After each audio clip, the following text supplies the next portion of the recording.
Hey guys, hope everybody's doing okay. Normally, around about this time, we would be releasing a short video in our series on basic Christianity.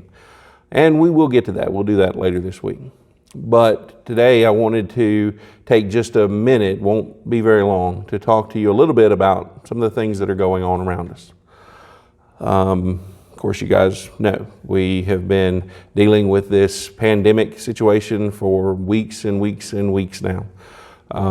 It's gotten more difficult over time, even though a lot of us thankfully are fine. We're none of us are struggling with the illness directly. The ongoing strain of life like this is getting frustrating and hard, and we see it around us that people are starting to act out as a result of that. And I know that the temptation is there within us too to lash out because of the frustration of these circumstances. And then you take that and on top of it lay the economic difficulties that are now becoming more and more apparent. This week, something completely unprecedented happens in the oil market, and almost all of us in one way or another have a livelihood that is tied to that. So now we are facing uncertainty in terms of our financial situations that nobody's really ever faced before. And so things are difficult, to say the least.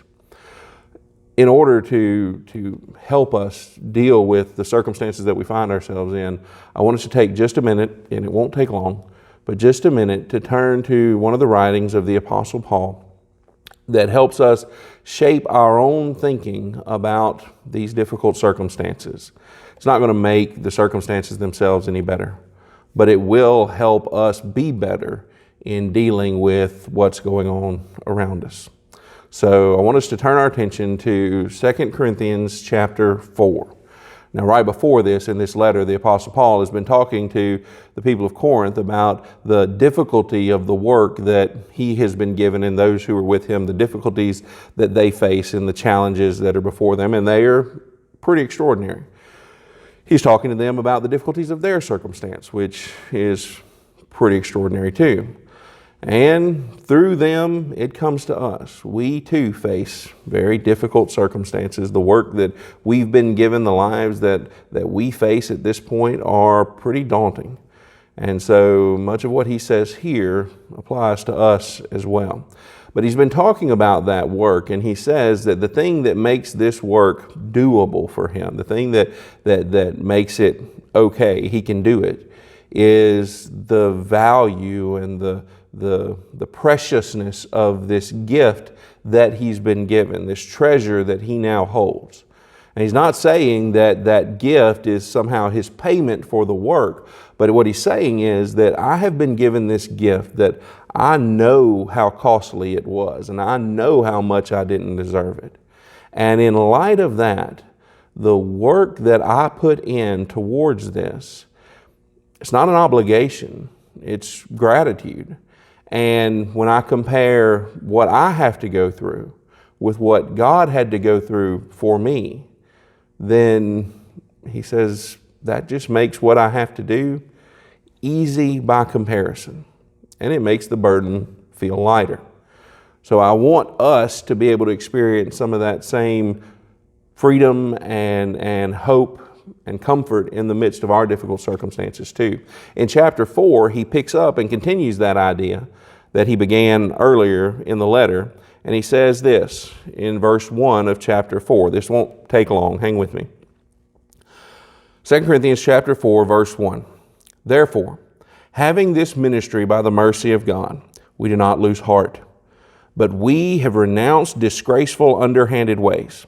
We refuse to practice cunning or to tamper with God's word.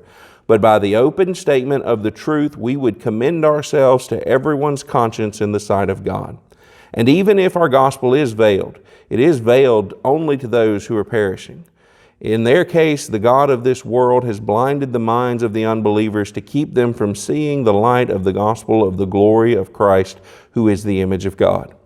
For what we proclaim is not ourselves, but Jesus Christ as Lord, with ourselves as your servants for Jesus' sake. For God, who said, "Let the light shine out of the darkness," has shone in our hearts to give the light of the knowledge of the glory of God in the face of Jesus Christ.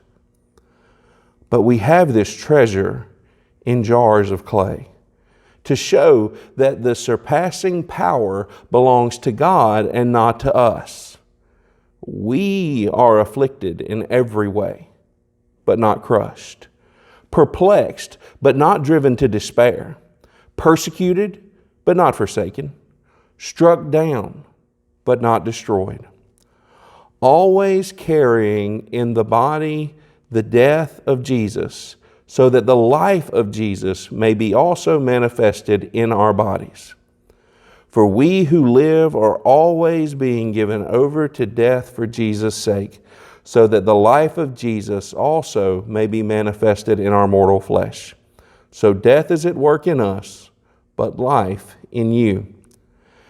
Since we have the same spirit of faith, according to what has been written, "I believed and so I spoke," we also believe and so also we speak, knowing that He who raised the Lord Jesus will raise us also with Jesus and bring us with you into His presence.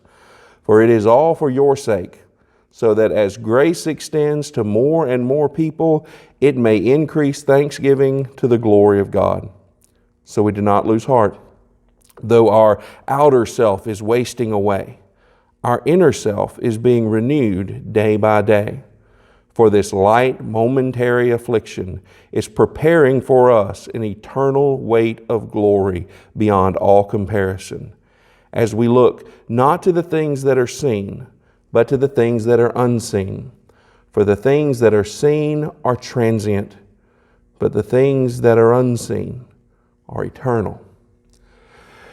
The Apostle Paul writes to the people in Corinth that the work that is in front of him, though it's difficult and frustrating and the temptation is there to just lash out because it seems like you're beating your head against the wall.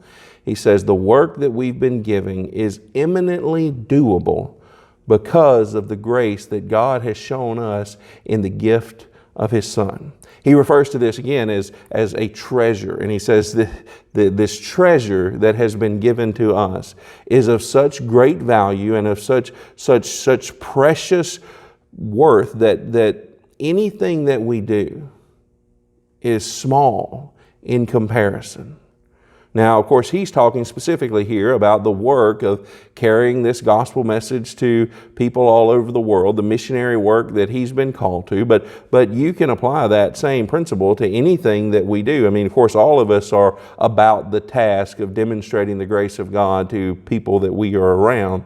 But even in the work, the labor that all of us have been given to do in whatever form that comes, all of that falls into this same category. Things that we do that are small in comparison to what God has done for us. You heard the Apostle Paul here talking about how this work is great and important. And he says that he's made the commitment that even though it would be easier to take shortcuts, even though it would be easier to twist and shape the words so that more people would like them, he says we won't do that because of the value of what has been given to us. And then he goes on to say that as incredible and wonderful as this gift is, the remarkable thing is that this treasure has been placed inside jars of clay. Now, of course, he's talking about us, Him. We are those jars of clay. This precious treasure is inside of us, and we are oftentimes weak vessels who struggle in the midst of difficult circumstances. But that does not diminish the value of the treasure that's inside each of us. These jars of clay that carry this around, we struggle. We suffer. You saw the little litany that he had earlier where he says we're afflicted in every way but not crushed, perplexed but not driven to despair, persecuted but not forsaken, struck down but not destroyed. That's what life is for us. We are that. We are this. We are a people who struggle at every turn. But at every point, that struggle is more than worth it. So yeah, we are afflicted but not crushed. We are perplexed but not despairing. We are persecuted but not forsaken. We fall down, but we're not destroyed. And so as we think about Paul's words in his circumstance, and then we think about our circumstances, then I think we start to see that, yeah, as difficult as things are right here, right now, we have something that makes this pale in comparison. I really appreciate the fact that as the Apostle Paul talks about this, he doesn't pull any punches.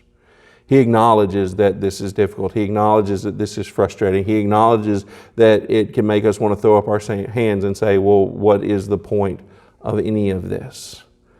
As he continues here in this passage, he says that even though we've been given this great gift, even though we're in the work that we know is the work that has to be done, it is costly.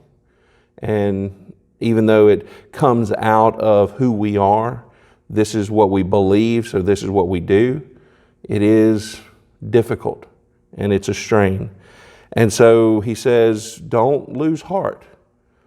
There at the end when he says, our outer self is wasting away, but our inner self is being renewed.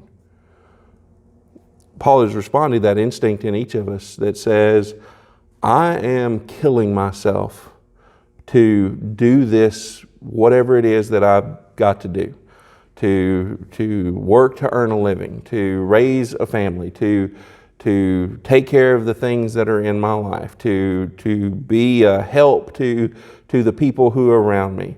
I am struggling and wrestling just to get everything done. Paul's response to that is, yeah, we are. That's exactly what we're doing. We are giving ourselves to these things. And sometimes, especially in the here and now, that seems like a thankless, fruitless job. And it is infuriating when we work our whole lives to do something, to accomplish something, and then hear something that is completely out of our control comes along, and because of nothing that we have done to contribute to it, now all of a sudden, all of that's in danger. Paul says, here's what you need to do. He says you need to look around. You need to see everything that is around you. And you need to realize this. This is all an illusion. I mean, yeah, it's real in the sense that you can touch it and interact with it. You have to experience it. So in that sense, it's very real. But none of it is permanent. He says it's transient. Here today, gone tomorrow. It's not going to last, which goes so counter to everything that we think, everything that we're raised to think, right? We're raised to think in terms of permanent structures as those that are tangible and long-lasting, right? You go put your hand on the side of this building, you can feel it, and you know that it's been here for decades, and it seems very real. But Paul says these are not the things that are most ultimately real. What you see is an illusion. And in bad times, those are words of comfort. But what Paul tells us here is one of the graces of difficult times is that it reminds us that all of this is an illusion so that we'll remember them in the good times. This is all an illusion. 10,000 years, there won't be an oil market. There won't be a building that we need to worry about. There won't be the issues that we're facing here and now. Won't be things that we have to struggle with. There is something more real. There is something more significant. There is something more important than anything that we are facing now, and that is that treasure that has been placed inside of us. And so, is everything hard? Yes, absolutely. Paul wouldn't deny that. He's not asking you to be ridiculously optimistic. Will this all end in disaster? Maybe. Hopefully not. but maybe. But his point is, so what if it does? The treasure inside of you is worth more than any disaster that we could face. I'm reminded of the story of Jesus in the boat on the Sea of Galilee, right? His disciples have gone with him, and he's told them that they need to go to the other side, and so they get in the boat and they travel, and Jesus goes and takes a nap in the back of the boat. Well, this storm comes along, and as it does, the ship is rocked and things look bad. It looks like this might be the end. And these are guys who, most of them have spent a lot of time in their lives on the sea there. They were fishermen. And so they are deeply disturbed by all of this. And there Jesus is asleep. It makes them angry. They go and wake Jesus up and they say to Jesus, "Don't you care that we die?" Jesus doesn't say anything to them. He gets up, he walks to the front of the boat, and it says he rebukes the winds. He fusses at it. He says, "Shut up and sit down." And it does. It just happens. It doesn't start to get better. It just stops because he said so. And it's a funny little transition there that happens in the telling of that story in the text. Is beginning, they were afraid of the storm. But when that happens, they're now terrified of Jesus, because who can do that? They're still in the process of figuring out who Jesus is and learning from him what all is going on. Well, Jesus turns to them, the guy who just stopped a storm, and he turns on them and he says, "What was your problem? I told you we were going to the other side. Why do you have such little faith?" The point of that story is not that Jesus is always going to calm the storms of life, because there are a lot of storms that he never calms. The point of that story is that whether Jesus calms the storms or not, he is who he said he is, and he's going to do what he said he would do, and nothing else really matters. What he wants them to understand is that he is God. He is the Lord. And whatever happens, no matter how bad it gets, none of that changes. Because there is a reality that goes beyond any circumstance that we face. We focus on that. And when we focus on that, then everything else is doable. So be encouraged, be strengthened. Yeah, this is bad. I don't know how it's going to go. But however it goes, it's going according to plan. And I don't know what that plan is, but I know who wrote the plan. And so we can handle it. Keep working. Do the things that we've been given to do, even when the things we've been given to do might be not work for some of us. There's still plenty to be done. Relationships to build, people to connect with, opportunities to strengthen our devotion, our faith. All of this is right there in front of us. Even though it's hard, keep going, because the work that we have, that's nothing compared to the glory that's been given to us. All right. We will try to be together for our Wednesday night service. And then again on Sunday morning, we'll do some more short videos in between those two things. But until we see each other again, take care of each other. Do whatever good you can. And remember that I love you.